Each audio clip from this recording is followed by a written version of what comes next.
What is going on, guys? Welcome back to another edition of Baseball Banter. It's been a couple of weeks. I haven't made a video since last week, so no This Week in Tigers Baseball. I'm going to touch on some stuff I wanted to touch on about the Tigers in this one. And as always, I'm joined by my brother from another mother, kid with the golden locks, Mikey Hewitt. What's going on, Mikey boy? Not too much, John. I'm looking forward to football because my team's still in last place.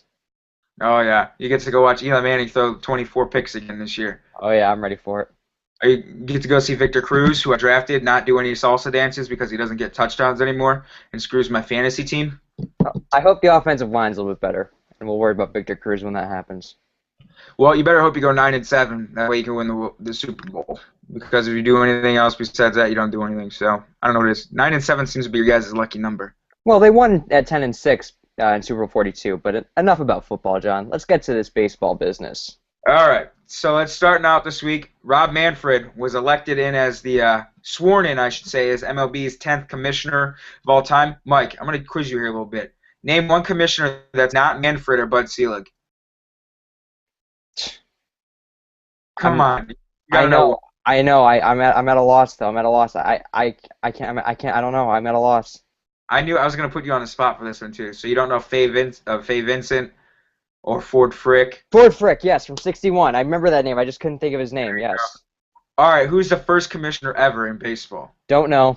Not a big history buff. Oh my God, it's Landis, man, Commissioner Landis. All right, I just had to pull your chain on that one, put you on the spot. It's So okay. now that we have the 10th commissioner, which is crazy, it's been only 10 in the history of baseball.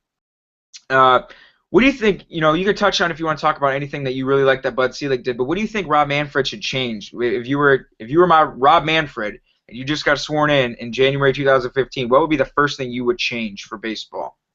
Or he Pace of, should. pace of play. Number one. I mean, I don't know. I know you and I are both diehards, even though I can't name a fucking commissioner. Pardon my language. But I'll still watch the games. You'll still watch the games regardless of how long they take. But for the casual fans and for a little less than diehard types of fans, I think asking to watch 3.5 hours of baseball 7 days a week is a tough demand for baseball to keep asking of their fans. So I think there needs to be some kind of implementation or enforcement of the new rule of the rules that are in place. I mean, there are rules that you have to pitch the ball within a matter of seconds. I think it's like 30 seconds or else it's a ball, or get it. Keeping hitters in the box. They need to enforce these rules and make the game speed up a little bit. Get these games back down to 2 hours and 50 minutes, even 3 hours. But enough of these 3.5 hour ball games. I've always said this to you though. You're a Red Sox fan, so that's why you see so many late games, man. Those guys, there's so many dudes on there that work slow. But you know something? I completely agree with the pace of play. And I'm used to watching guys like Justin Verlander and Max Scherzer, Anibal Sanchez, and for a little while, and sadly not anymore, Dougie Fresh. Guys that just get the ball and throw it. And watching David Price pitch in a Tigers uniform is great. But I never truly realized, since I've been watching him 2 starts now, that man is so slow and deliberate. I understand when there's runners on base, you're trying to vary up the timing and stuff, so these guys can't steal off you.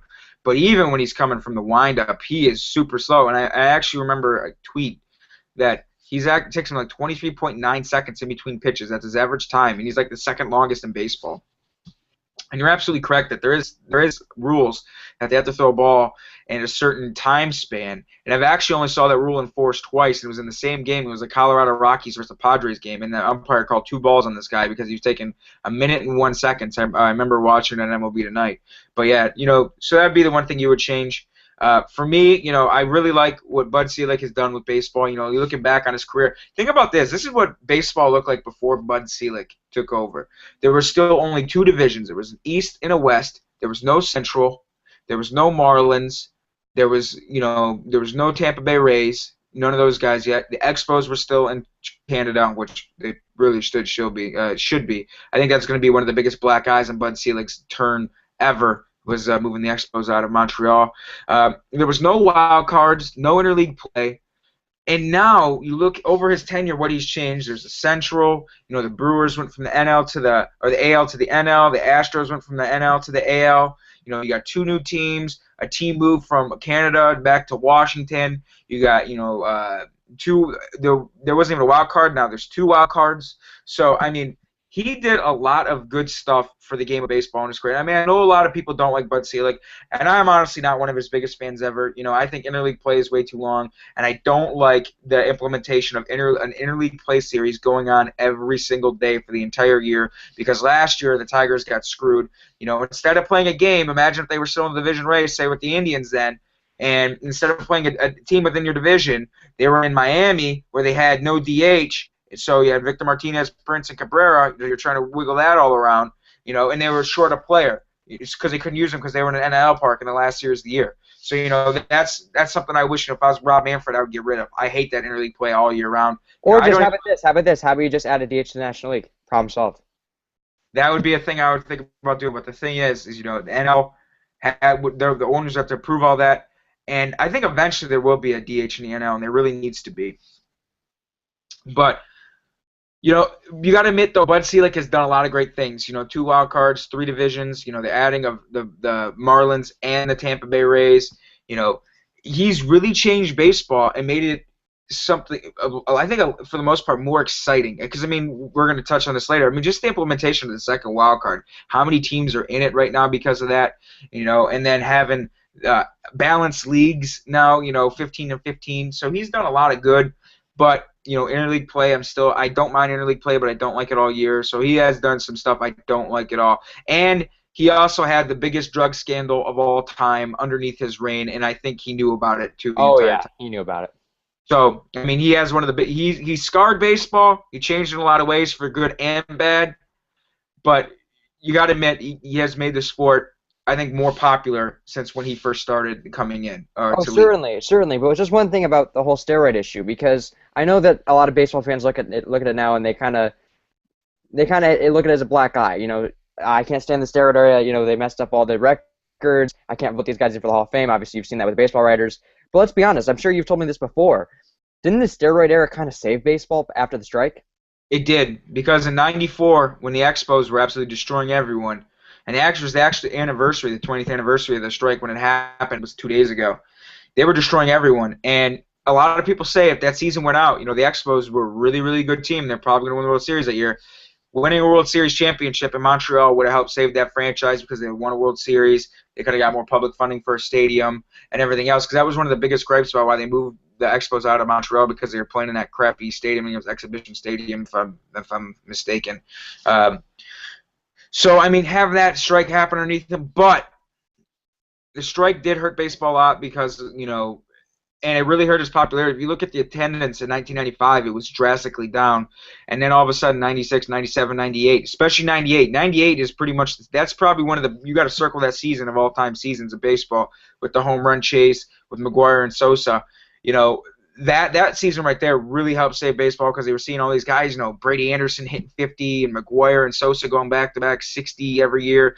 I mean, it was putting asses in the seats because people wanted to see the long ball.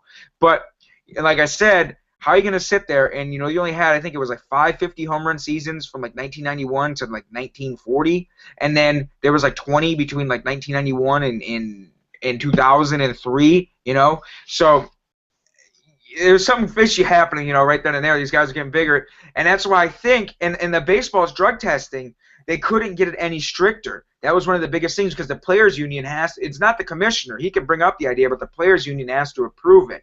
And baseball wasn't making any strides towards making a stricter, drug policy until 2003, when the government stepped in and said, look, you have to start mandating this better to get this situation under control. Now, has the situation come under control? Sure. I mean, we had biogenesis last year, but that was a way smaller thing. In the heyday of baseball, I guarantee you 65% of the guys were taking steroids. So, and it happened under Selig's thing, and I do think he knew about it, but they didn't care because they were making so much money off those guys hitting home runs. So, who knows? But as a general whole, looking at Bud Selig, he did do a lot, but he does have a lot of scars on that record. That is for sure. He made baseball a bit of a tarnished sport with the whole steroid thing. And, he did do some things I didn't like, but he did make it a very popular sport. And he made the game worth 1 billion times more. We went from 10 years ago, 10, 15 years ago, where a high payroll was like just a shade over 100 million. Now look at the Dodgers. 25 years ago, no one would have fathomed a $220 million payroll. I mean, so obviously something's going right, and people are going to ball games more than ever. So, He's definitely made the sport a moneymaker, that is for sure. So moving on, we're going to talk about the Tigers a little bit, Mikey boy. You absolutely love the Kansas City Royals. I know how much you like that team, and Oh I've always yeah. been. I was on the Royals bandwagon at the start of the year, saying they're going to be in second place. But looking up right now, the Tigers are currently a half game behind the Royals in the standings. So, what do you think about some of the Tiger struggles? What do you make of it? And do you think the Royals are going to win the division? I don't think the Royals are going to win the division. I've firmly said that for the last few years because they're always the hot team that everybody likes in spring training. Up here it comes. The youngsters are finally going to pull together. And let's be honest, the Royals are again a decent team. Last year they were 86 and 76 this year, currently in first place on August 15th. Never thought I'd say that, but it's only half a game. And I'm surprised that the Tigers went into this rut because I want to say about a month ago the Tigers had an 8-game lead and then, they just kind of crapped the bed. But July look, 24th, I think they had a 7-game lead on July 24th. It was something like so that. that's not even a month. That's not even a month. Look at the amount of ground. That's worse than the Red Sox blew in September 2011. But we're not going to get to that. The thing Yep. is, I think the Tigers have been, they've been struggling. The bullpen is a wreck. The recent news of, well, Soria, part of the bullpen, but Verlander going down, Sanchez now out for 15 days. It's certainly not a good thing. But at the end of the day, I like experience, and I think the Tigers are going to find a way to get out of this. And when they play meaningful games against Kansas City down the stretch and against other teams in September, they're going to win them, and they're going to win the division for what, the fourth straight year? Yeah. Fifth straight year? I don't know how many years. Yeah, it would be 4. All right, I would be lying. Before when the Tigers fell out of first place, I wasn't scared whatsoever because if you looked at the team, everyone was healthy. And the team went on a bit of a slump to get out of first place, but then they got hot. But like I said, everyone was healthy. Right now, Verlander's missing a start for the first time in his career on Sunday. That's almost a good And thing, the though. ball, I don't know. Joking. I just I'm joking. you know, right now we had Bucky Farmer and Robbie Ray filling out the last 2 spots of our rotation. A lot of it had to do with that hellacious game in Toronto. But here's why I'm scared. You had that 19-inning game in Toronto, and it completely screwed your bullpen for a couple of days, and it completely freaking screwed up your pitching staff to where you had to get a guy who hadn't pitched above A-ball to start for you. Luckily, they win that game. But when they fell out of first place the first time, like I said, they were healthy. But right now, the bullpen, remember how I always tell you don't judge a Dabrowski team till after the trade deadline? Well, we're a good little bit past that trade deadline, and that trade that he made is not working out how he thought. He made the trade when he got Sanchez and Infante. It really helped. He got the starting pitcher. Sanchez was dominating after a couple of starts, and then Infante was great. And then last year you get Varys, he was awesome. And so the back end of the bullpen was good. You had Varys, Smiley, and Benoit. But they made that trade, and now that trade's on the DL. And Soria, he's only had a couple good innings with the Tigers so far. His ERA's ballooned almost up to 4. I think it's at 380 or 375 right now. Instead of joining the Tigers, I think it was under 3. He was like at 293 when he came over. So that trade hasn't worked out to the best. And then Joe Nathan, who we're sitting there, when's this guy going to figure out? When's he going to figure it out? He's not doing anything. He's still terrible. And we're going to touch on him in a little while here too. And then Ian Kent, the offense has just been absolutely abysmal. Miguel Cabrera, I know how many RBIs he has, but the man's almost hitting under 300, and he's only got 17 home runs, and we're midway through August. Victor Martinez, he's having a good year, but he had like 19 home runs at the All-Star break, and he's only got 23 right now, and he's cooled off tremendously. I know he's still hitting 321, but he's cooled off. JD Martinez, he's starting to fall back down to earth. I know he hit a home run yesterday. I know he's still hitting over 300, but he's not nearly. He had those 2 hot months in June and July, but he's cooled off, and the offense has suffered from it too. And then you got the bottom of your lineup. Suarez hasn't done much since he came up, to the big leagues and had those 3 home runs in his first couple of games. Even though he had a big home run with him and Nick Castellanos. In Toronto. So, the bottom half of the lineup, you're getting no offense from shortstop. Castellanos is absolutely murdering you at third. He's cost the Tigers 24 runs there, a defensive run saved this year at the hot corner. His bat, he goes through these really long slumps, and then he'll have, 2 weeks of just actually extremely hot. Like, he's swinging the bat pretty decently right now. And then Avila behind the plate, I know he's top 4 on our team in on-base percentage, but he's not really doing much, even though he's got a couple home runs in his past 5 games. My point is with Cabrera not hitting like Cabrera typically does, and Victor Martinez cooling off, and JD Martinez falling down to earth. Torrey Hunter is inconsistent. He goes through big stretches. And then Ian Kinsler, he goes through stretches where he's absolutely good and absolutely bad. There's just been no consistency. And then on top of now you're battling injuries. You got Sanchez down.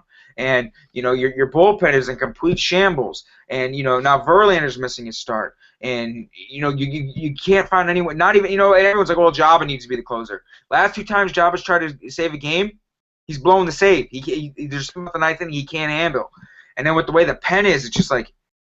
I'm not saying that the Tigers aren't going to win the division because I truly feel they do. This is where that David Price trade looms even bigger now. We thought that getting David Price is just going to bolster a staff to help you coach to win the division. Now that you lost Verlander for potentially just one start because they don't know if he's going to be able good to go after the one start, and now that you lost Sanchez till at least early September, that Price move really pays dividends now because now you have a top end of the line arm to fill in those spots. So, I mean, they're going to lean on him heavily. And luckily, Porcello's having a great year. And Max Scherzer's been absolutely dominating his last 10, 11 starts. So, I mean, you still got that going. But the way the offense has been hitting, how inconsistent they are, how bad defensively this team has been. That first game in Pittsburgh, they made 3 errors in 1 inning.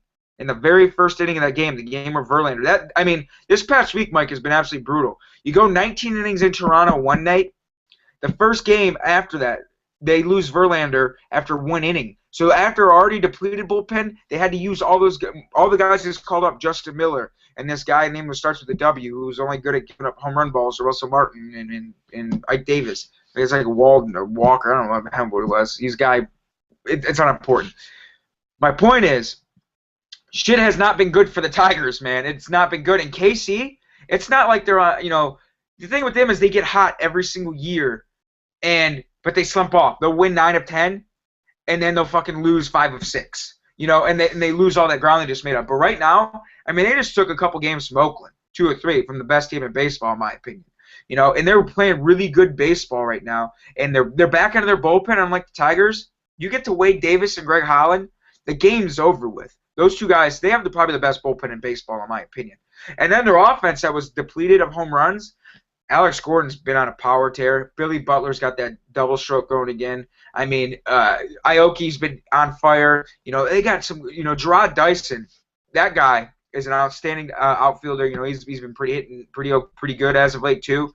So I mean, Omar Infante has absolutely been really good for those guys too. So I mean, they're having a lot of guys step up at the right time. On top of James Shields just threw a complete game shutout, and then Jason Vargas throws a complete game shutout, 3-hitter. So, I mean, they're getting big pitching, getting offense. They're back on their bullpen is great. And they're the best defensive team in baseball. Unlike the Tigers, they can't play defense. Their back end of their bullpen is their bullpen in general is in shambles.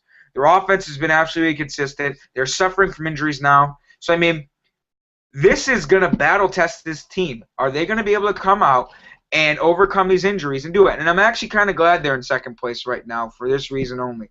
Last year, they're in first place by 4 or 5 games. Most of the last month of the season, and then they coast in to the playoffs, losing like 4 of 6. No hit on the last day of the year. Don't forget. Yeah, got no hit on the last day of the year. Now they got to face injuries, and they're looking up, and they're battling for their playoff lives. So the pressure's going to be on for this team to have almost like a playoff caliber atmosphere to win, to overcome the White Sox or the Royals, like they did the White Sox in 2012. So the pressure's going to be on. They can't be lackadaisical about anything. So. But I want to say this. For people sitting there calling for Brad Ausmus's head is stupid. I know he's a rookie manager, but he's not going to get fired year 1 because of the fact that his team's in second place right now, and they're injured, and they're not playing good defense, and their offense is inconsistent. I'm sorry. And I also wanted to say, for everyone that always said it was always Jim Leyland's fault or the Tigers underperformed, look at the team Ausmus has handed to him. He has David Price, Justin Verlander, Anibal Sanchez, Max Scherzer, Rick Porcello is his rotation. Mind you, I know the guys are hurt. Look at his offensive pieces he has. He has the best hitter in the game in Miguel Cabrera. He has Victor Martinez, Ian Kinsler. Just those 3 guys alone. And then look at in Jim Leyland had pretty much the same amount of talent. And look what the team is doing. Mike, it's almost scary identical to how the Tigers are performing. New face, same shit. So this is one thing I wanted to tell people. They always gave Leyland way too much shit for the way the Tigers perform, and it's happening the same exact thing right now for Brad Ausmus. And they should be happy the Tigers are sitting where they're sitting with the way this team's been playing, because they had not been playing very good at all. At all. Ever since they started out, they were like 27-12. They haven't been very good at all, to be honest with you. So I just wanted to get that off my chest. All those Jim Leland haters. Brad Ausmus's doing it, and they're not gonna fire Brad Ausmus. It's fucking asinine. The guy's a rookie manager, and you know what? Brad Ausmus has kind of perplexed me this one year. He did this the other night in Pittsburgh, Mike. The game Verlander went out. The second inning, Justin Verlander's due up with 2 runners on base, and there's no out.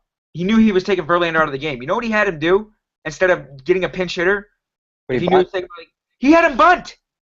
He had him bunt. If you know Verlander's coming out the next inning because he went right down to the dugout afterwards, why did you not pinch hit for him?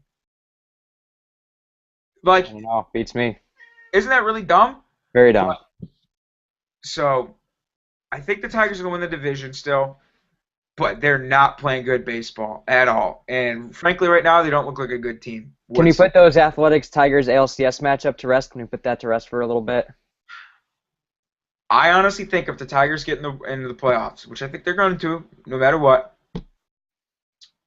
I don't think they have a chance to get to the ALCS. Not with this bullpen. Because even with Soria coming back healthy, let's assume, you still have Joe Nathan closing ball games because Brad Ausmus refuses to move him from that role. Soria has been inconsistent. Job has been your best pitcher all year round. Blaine Hardy has been absolutely outstanding, but you still got Phil Koch. I don't trust Al Albuquerque, even though he's been good. When you have a bullpen of that bad, and Miggy hasn't looked like Miggy this year, and the way they've relied on guys to be so hot, carry teams, because look at J.D. Martinez's July and June. He had the highest OPS, I believe, in June, and the second highest OPS in June this past year. I mean, he was really good, and then Torrey Hunter got on a tear. The way they've relied on guys to carry them, and there's been no consistency. They've never had that one time besides the beginning of the year where they've all clicked. You know what I'm saying? So if they get into the playoffs, I do not see them having a chance in hell getting out of the first round with that bullpen and how their offense takes naps for long stretches of times. Because I think once they see really good pitching start getting to the best of the best, this team has the capability of being shut down on a night-to-night basis.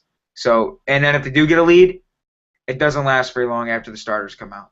So I don't think right now the Tigers have a chance in hell to go to the ALCS, to be honest with you now. Interesting. So we're going to move on. It's still more Tiger stuff, but it's more of a general thing. Joe Nathan the other night was out to pitch, and he let a couple runners on before he locked down the game, and he started getting booed very loudly by the Tiger fans. And after the game was over with, he gave the Tiger fans a couple of these ones, which if you don't know what that means in Italian, it's fuck you. And he apologized after the game, but Victor Martinez has recently came to Joe Nathan's aid, saying that fans should not be booing hometown players because they need them in times of tribulation, which they're going through right now. Very bad stretches of baseball. They need to be behind them. But do you feel, Mike, fans should be allowed to boo hometown players? Absolutely. But before I get to that, Joe Nathan, doing that after he gets the save, just let's put this in a weak context here. Go back a few days ago in Toronto, the Friday night game, when he got bailed out by a great catch in foul territory by Rajai Davis. The Tigers were up a run, bases loaded for the Blue Jays, and Nathan got the save thanks to a great catch in foul territory by Davis. Then Saturday, I think he did enter the game. He blew the save on Saturday against Toronto. Tigers went up losing that game. Then obviously the 1990 game, I don't think he pitched in that one. Maybe he did. I don't know. But he didn't okay, pitch well this he game. didn't. Okay, well he didn't blow with that game. That was lost in the ninth innings. And then he finally gets the save he comes in, gets the 3 outs against the Pirates the other day. Look, if you spend your money on the tickets and you're pretty much paying for this guy's salary, let's be honest, you're spending that big money on those tickets, the concessions, all that, you have the right to do whatever you want. I've seen it as a Red Sox fan. Red Sox fans have booed Jacoby Ellsbury. I mean, those are players that went to the Yankees, Ellsbury, Johnny Damon. But hey, let's go back maybe 2006, so 8 years ago, Keith Folk, or 2005 maybe it was, Keith Folk, the closer for the Red Sox, who helped get them to the World Series and win the World Series in 2004, he was getting booed because he was horrible the next year, and he was making comments about the fan bit working at Burger King and stuff. He was pretty much degrading the fans. But hey, it's fair game. If you're going to pay for the tickets, you have the right to boo whatever you want. I completely agree. And I think the biggest thing is they would not boo Joe Nathan if it wasn't for not this reason. First off, Joe Nathan's making $10 million this year. He's making $10 million next year. He was supposed to be the one that came in. We let go of Joaquin Benoit. Go look at Benoit's numbers this year, okay? Pretty fucking good. We let go of Joaquin Benoit, didn't bring back Jose Veras, put Drew Smiley in the rotation, and just started from anew for this bullpen. He was supposed to be the guy that on all of his questions, how's Jabba going to do after coming off Tommy John? How's Bruce Rendon going to do? Even though he didn't last very long as a person in the bullpen since he went down at the Tommy John surgery. How's Albuquerque going to do? Who's going to fill out the rest of the bullpen? But we had that stableness. You got Joe Nathan. He's the guy that's the rock. He's the guy that's been doing this for 10 years. He's the guy that's been a Tiger killer. What's he do? He has been absolutely fucking abysmal this year. And what does he do after all these games? When Phil Koch has sucked this past year, he's come straight out and said, I suck. He's literally said that. When he gave up a big home run to Adam Dunn, he made a joke about how far it went because he knew it was a bad pitch.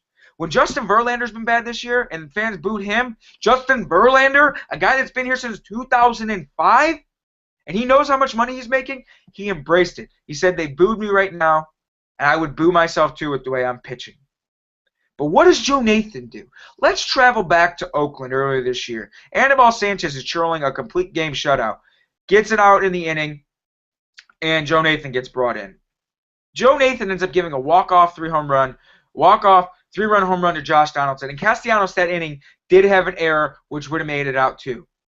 So what does he do instead of talking about the bad pitch he threw to Josh Donaldson, which I guess Nick Castellanos has control over? He blames the game on Nick Castellanos, saying that if he gets that out, it changes the complexion of the inning. And he's done that quite a few times this year, where he's passed the blame stick around when something's happened to him, when he's blown a save. By the way, he's got 7 of them already too. So, yeah, making $10 million a year. He has no accountability for anything he's done. If he would have straight up came out and said, look, guys, I'm pitching like shit. I know what my job's supposed to be. He's kind of said it a little bit. He can understand the fans' frustrations.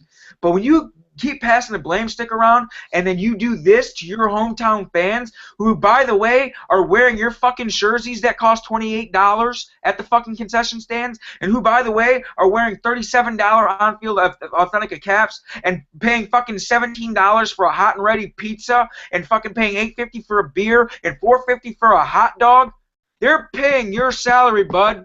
And if they're going to come to a game when you are supposed to be, and you're making $10 million a year, you make more money pitching in one game than I make probably in 4 years combined salary, and they're going to boo you, you have no right to do any of that shit. You know how you get them to shut up? You admit you've sucked, and you start getting fucking outs. That's how you get people not to boo anymore, Joe Nathan. You get outs. And you do what you're getting paid $10 million to do. You get saves. But know what you're not doing? You're not getting outs. Nothing. You're sucking. You're blowing saves. Every time almost you go out there. And you've got bailed out a lot this year. So you know what else? Keep your fucking mouth shut. Stop crying and having Victor Martinez speaking up for you, because you're too much of a girl to, say anything. And just go out there and fucking pitch and do what you're supposed to get paid for.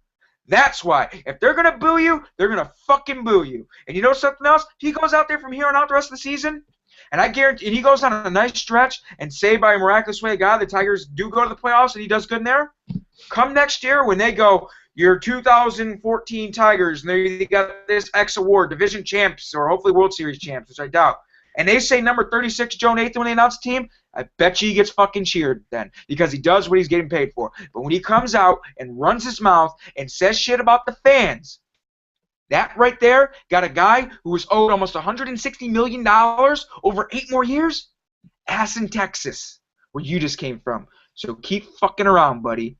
Keep trying it, because it's not good to do. That's the way you get fucking thrown out, how you get released off the team. And I've seen the Tigers eat money before. Gary Sheffield, when he got released, had $10 million left on his contract. They shit canned him because he sucked. They traded Fielder's ass away, and they ate $70 million that contract just to get him out of here. $10 million, bro, is chump change. You're going to be on the unfucking employment line, and you should be happy Brad Ausmus has kept you closer as long as you did. If you get bumped out of Detroit as closer, he ain't getting a job as a closer next year. He'll be somewhere else as a fucking, hopefully, bitch is good again. So, if I'm paying for my ticket, I'm going to boo. And I'll admit it. Brandon Inge's last game he ever started as a Tiger, I was there. And when they announced, you can go look on my YouTube channel right now. When they announced his name in the starting lineup, when he was playing second base, I booed him louder than any person that was in that park. And I'm goddamn proud of it. Why? Because he was crying about he wasn't playing third. He was bitching about playing second all the time. He was lucky he was even on the roster at that point, and he was a waste of a roster spot. That is why I booed him. I paid my $28 to sit in that seat.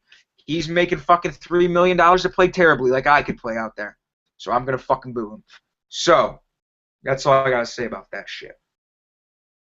We're going to move on here because I didn't want to keep getting into that. I was reading this article on Baseball Prospectus the other day, Mikey Boy. You ever read that site, by the way? Sometimes. Not as much as you, I would imagine. Oh, yeah, I read it every day. I love that site. There was an article about how baseball has actually started to fall with suspensions when it comes to beanballs, pitchers intentionally throwing at other hitters. Now, he made the point of Randall Delgado when he beaned Andrew McCutchen was never suspended, and he actually brought up the amount of suspensions. In 2012, there were 6, and every year after that, it's been at least 5, 5, 5, or 4. And he's saying that all these intentional beanballs are happening, but baseball, he thinks, is relying too much on the game sorting itself out. You know, eye for an eye, you hit my guy, hit your guy. What do you think? Do you agree with this, and do you think there should start to be more suspensions handed down? Well, if you're going to have more suspensions, I think they should be longer. And also, I think that would prevent pitchers, obviously from throwing at guys. But at the same time, regardless of this, if you lengthen the suspension, I think that will prevent pitchers from throwing at guys. If you just add more suspensions, you're going to suspend guys more often. I don't think it matters. And in the case that he mentioned, the Arizona Diamondbacks game when McCutchen got drilled, what's Arizona playing for? What are they playing for? The season's over. So if there's a suspension, if there's increased suspensions or not, he's going after McCutchen there, I think. I mean, what do they have to lose? You know, I completely agree with the fact that what this guy is saying, there needs to be more suspensions handed down because you have the Pittsburgh Pirates. Aaron Escofieri hit Paul Goldschmidt in the hand. Has anyone seen his numbers this year? He's in AAA right now. He's not very good. The Pirates, you think he was honestly throwing at Paul Goldschmidt on purpose? No. And Kirk Gibson, being the arrogant fucking douchebag, bald-headed prick he is, has Randall Delgado throw at Andrew McCutchen in the ribs, and now the Pirates, they're in a pennant chase. Sorry, Kirk Gibson, that your team can't get over 500 over the last 2 years, and they suck. Has him bean Andrew McCutchen and put their best player on the disabled list. Because of that eye for an eye bullshit, and no suspensions were handed down. And a team that Tony La Russa, one of the chief baseball operators, is associated with. And Tony La Russa, that guy, a man who I have respect for, backs up what Randall Delgado did. And you're telling me there's nothing to sit there and suspend Randall Delgado by? I know the Pirates or the Diamondbacks aren't playing anything for anything. I know their season's over with. But when you have the manager on the top step waiting for your pitcher, like a giddy schoolgirl seeing a cute boy walk down the hallway and he drops his book, so he bends over and she's laughing about it, slapping his hand like, good job, bro, and you fucking put an MVP on the disabled list, and that's not intent enough to suspend him? What? Oh, he should have been suspended, no doubt. He should have been suspended. And you know something else? Whether it's fucking Don Kelly or it's Mike Trout getting thrown out intentionally, if there's intent there, fuck this unwritten baseball shit. I am one of the most diehard, classic old school baseball guys. I love that stuff. But it's not like that anymore. I'm sorry. These pitchers, you should be allowed to pitch inside. Fine. You hit someone? Fine. But when you are clearly going for star player, and when there was no intent at all to being Goldschmidt, there needs to be suspension started handed down and more severe, no matter the case, because it's getting ridiculous. There should not be any more. The game's going to sort itself out because this guy hit this guy, hit that guy. So, I'm sorry. And there needs to be something done about it ASAP. So I completely agree. And last thing I'm going to talk about, Mike, your thoughts about year 3 in the wild card. Do you think that this year is finally the pinnacle of the year that when Bud Selig first implemented in 2012, this is the kind of races they were looking for? What do you feel about it this year? Really no different than the last few years. I mean, I think that for another consecutive year, there's a few teams in it in each league.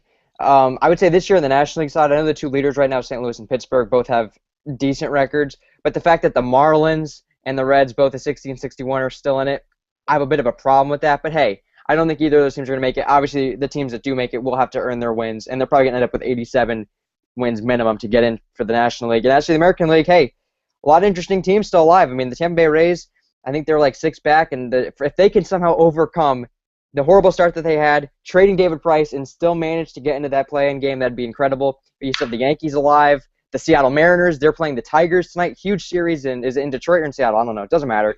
Right, it's in Detroit tonight. Huge series. Yeah, I think it's great, and I think it's even better, though, for this particular reason, specifically out in the West, American League West. This battle between the A's and Angels for this division, that's what this wild card was put in for, the additional wild card, to really make every game down the stretch important. And the way this division's going out West, I think it's going to be huge and crucial for the rest of the year. I completely agree. And I remember reading this book. It was a football book called America's Game. And Pete Rozelle, actually, the Buddy Bell, I believe was his name, the commissioner before Pete Rozelle. They actually, when they did scheduling, when they knew a team was going to be bad, they purposely made their first 6 games easy on their schedule so they'd be at a respectable point in the season to where fans would still keep going to the games later in the season when they were going to be out of it when they started playing the harder teams. So now with the second wild card, there's so many teams still in it, a 60-61 team. I mean, they're not going to make it, but they're still knocking on the door. You can still hear them tapping a little bit. And so teams that, by now when there was one wild card, that would still be sitting there going, well, damn, I can't wait till spring training 2015. They could sit here and watch ball games now, and we're almost in September. So I think it's done absolutely wonders, making the game more interesting for longer. What I think it did take away was that magical night, game 162, the greatest end of the day season ever. Don't bring it up. Don't bring it up. I think you're never going to get that ever again. But the way it's made more teams competitive for longer throughout the season and give franchises that have had long playoff droughts like Kansas City a chance to watch baseball competitive at this late in the season, I think it's done wonders. So I love it. That's all I got for you guys. You got anything else to add to this, Monkey Boy? No, I think we covered it pretty good. Oh, Ford Frick, one of the commissioners of baseball. God, you made me feel pathetic in the beginning of this video. Bowie Kuhn. Don't forget about him either. He was another commissioner in baseball. All right, buddy. I'll see you next week. All right, see you, John.